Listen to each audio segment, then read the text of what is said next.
पता नहीं कब सा आंखें लगाए बैठा था कि भाई उत्तराखंड सरकार शायद इस बार 450 रुपये रेट इससे किसान यहाँ का खुश नहीं है। किसान का जो इकबालपुर मिल पर जो 215 करोड़ रुपए बकाया है और पिछले साल का जो 16 करोड़ रुपए बकाया है उसके बारे में भी सरकार है। तो जल्दी ही इसमें भारतीय किसान यूनियन क्रांति एक बहुत बड़ा आंदोलन करने जा रही, जिस इकबालपुर मिल पर जो पैसा बकाया है किसानों का उसे लेकर। और हम गांव सब यहाँ हरिद्वार जिले के सिर पर बिठा दिए, कहीं HRDA के नाम से, कहीं काली वर्दी के नाम से, कहीं किसी के नाम से 20-20 टीम उसकी बना दी RTO की। नमस्कार, मैं जितेंद्र सैनी, आप देख रहे हैं समर्थ DD न्यूज चैनल। और इस समय हम मौजूद हैं भारतीय किसान यूनियन क्रांति कार्यालय पर और हमारे साथ हैं भारतीय किसान यूनियन क्रांति के राष्ट्रीय अध्यक्ष विकास सिंह सैनी जी, जिनका लंबे समय से जो है किसानों के लिए एक लंबी लड़ाई लड़ रहे हैं। किसानों के लिए एक संगठन भारतीय किसान यूनियन क्रांति, इन्होंने केवल एक उत्तराखंड में ही नहीं बल्कि हिंदुस्तान के लगभग भारतीय किसान यूनियन क्रांति का संगठन जो है वो लगातार दिन प्रतिदिन जो है वो अपना विस्तार पकड़ रहा है। लगातार हिंदुस्तान के प्रत्येक राज्य में लगभग जो है वो फैल रहा है। किसानों की बहुत लंबे समय से जो है समस्याएं हैं, उन समस्याओं के हम बारे में जानने की कोशिश करते हैं कि अभी स्टेट गवर्नमेंट ने 30 रुपया गन्ने पर क्विंटल बढ़ाया है और किसानों की और भी समस्याएं हैं। तो उन समस्याओं के बारे में हम राष्ट्रीय अध्यक्ष विकास सिंह सैनी जी से जानने की कोशिश करते हैं। एक बहुत लंबी लड़ाई किसानों की और मजदूरों की आप बहुत लंबे समय से रात दिन लड़ रहे हैं। तो सर, 30 रुपया पर क्विंटल राज्य सरकार ने किसानों के गन्ने में इजाफा किया है रेट में। तो सर, क्या क्या समस्याएं हैं और क्या इससे आप सेटिस्फाई हैं, संतुष्ट हैं? देखिए, तो इस पे आप जानने की कोशिश करते हैं सर। सबसे पहले तो आपका बहुत बहुत धन्यवाद कि किसानों का, आपके माध्यम से किसानों की बात भी सरकार तक और पहुंचे। देखिए, जो 30 रुपये रेट बढ़ाया सरकार ने, 3 साल में तो रेट बढ़ाया। किसान पता नहीं कब सा आंखें लगाए बैठा था कि भाई उत्तराखंड सरकार शायद इस बार 450 रुपये रेट डिक्लेयर करेगी। पर हरिद्वार के किसानों के साथ, उत्तराखंड के किसानों के साथ लगातार उत्तराखंड की सरकार सोतेला व्यवहार कर रही, हरिद्वार के साथ भी सोतेला व्यवहार कर रही। आप देख लो, जहां हरिद्वार जिले में स्टाम्प ड्यूटी दुगनी कर दी जा, अभी कोर्ट फीस जो 25,000 थी वह 50,000 कर दी जा, चलान जो 100-150 रुपये थे वो 3-3 हजार कर दिए जा, 25-25 हजार रुपये मोटरसाइकिलों के चलान हो रहे। आप हर जगह देख लो, जमीन, किसानों की जमीनों को उनके अधिकार छीनने जा रहे। एक अभी इन्होंने कुछ जोन बनाए और 41 के नाम पे एक योजना इन्होंने, उसमें 40 गांव की जमीन ने इन्होंने की कि वहाँ अलग अलग जोन बना दिए। एक तरह से वो जमीन को किसान की हथियाने का उसका अधिकार छीना गया और यहाँ हरिद्वार जिले के सिर पर बिठा दिए, कहीं HRDA के नाम से, कहीं काली वर्दी के नाम से, कहीं किसी के नाम से 20-20 टीम उसकी बना दी RTO की।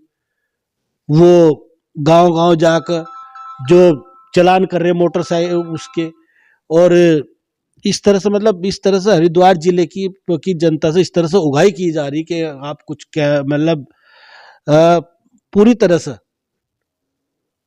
जेब खाली करी जा रही है हरिद्वार जिले की जनता की।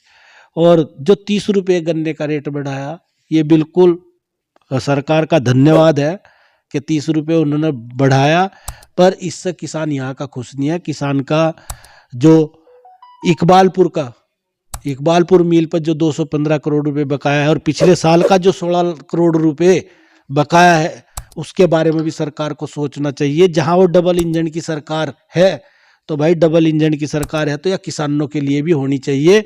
और किसानों का जो 215 करोड़ रुपए और 16 करोड़ रुपए पिछले साल का जो बकाया है, सरकार को ये देना चाहिए जल्दी से जल्दी। एक तरफ तो किसान की आय दुगनी कर रहे, एक तरफ किसान का पैसा ही नहीं दे रहे। तो सरकार को इस पर विचार करना चाहिए। नहीं तो जल्दी ही इसमें भारतीय किसान यूनियन क्रांति एक बहुत बड़ा आंदोलन करने जा रही, इस इकबालपुर मिल पर जो पैसा बकाया है किसानों का उसे लेकर। और हम गांव गांव संपर्क कर रहे, जिन जिन किसानों का पैसा है कम से कम हम 400 बसें लेकर किसानों के साथ देहरादून राजधानी का घेराव करने जा रहे जल्दी। ये आपके माध्यम से हम घोषणा कर रहे हैं, भारतीय किसान यूनियन क्रांति। सर इस बार जो है लगभग देखने को मिला कि पूरा का पूरा हिंदुस्तान जो है बाढ़ में डूब गया। कई राज्यों में बाढ़ का बहुत अत्यधिक प्रभाव है, लेकिन उत्तराखंड में खासतौर से जिले हरिद्वार में देखने को मिल रहा है कि जो किसान हैं उनकी फसलें बर्बाद हुई, उसका मुआवजा भी गवर्नमेंट नहीं तय कर पा रही है, न दिया है अब तक किसानों को। तो सर इस पे क्या कहना है आपको? देखिए, किसानों के लिए जो भी योजना है कागजों में है, कागजों में पूरी की जा रही, किसानों तक कोई लाभ किसान तक नहीं पहुंच पा रहा। अब फसल बीमा योजना के जो दफ्तर है, आज हमें सरकार बता दे कि फसल बीमा योजना के दफ्तर कहाँ हैं, में हरिद्वार जिले में हो या उत्तराखंड में कहीं हो तो हमें बता दो। और फसल बीमा योजना की जो कंपनी है जिसे ये ठेका दिया जा रहा, उस अरबों अरबों रुपए का लाभ है उस कंपनी को। वो लाभ किस लिए है? वो लाभ इसलिए है कि किसानों को तो दिया नहीं जा रहा, वो लाभ में है कंपनियां। तो क्यों है? क्योंकि किसानों को तो कुछ देना है नहीं, ले ही ले रहे, इसलिए वो लाभ में है। और हरिद्वार जिले के साथ फिर मैं दोबारा कह रहा कि सौतेला व्यवहार हो रहा। यहाँ के किसानों को, चाहे वो उनकी फसल बर्बाद हो रही, चाहे कुछ भी बर्बाद हो रहा, किसान यहाँ कर्जे में डूबता जा रहा, और उसके बाद भी सरकार कोई सूद किसानों की हरिद्वार जिले में ले नहीं रही। देखने को मिला सर कि गन्ने का जो है ये बहुत पीक पॉइंट चला है, लेकिन ये इकबालपुर शायद मिल जो है वो अभी भी स्टार्ट नहीं हो पाया शायद। तो इस पे क्या कहना सर? देखिए, इकबालपुर मिल 215 करोड़ रुपए तो जो पहले बकाया वो दे, और 16 करोड़ रुपए जो सरकार के जो किसानों के इस बार बकाया है उसे देने के बाद ही ये मिल चले, और नहीं तो इसका कोई लाभ नहीं है इसके चलने का। पहले सरकार इसका भुगतान करावे, और अगर ये मिल चलता है तो इस बार भी किसानों को कई सौ करोड़ रुपए का नुकसान ही देकर जाएगा।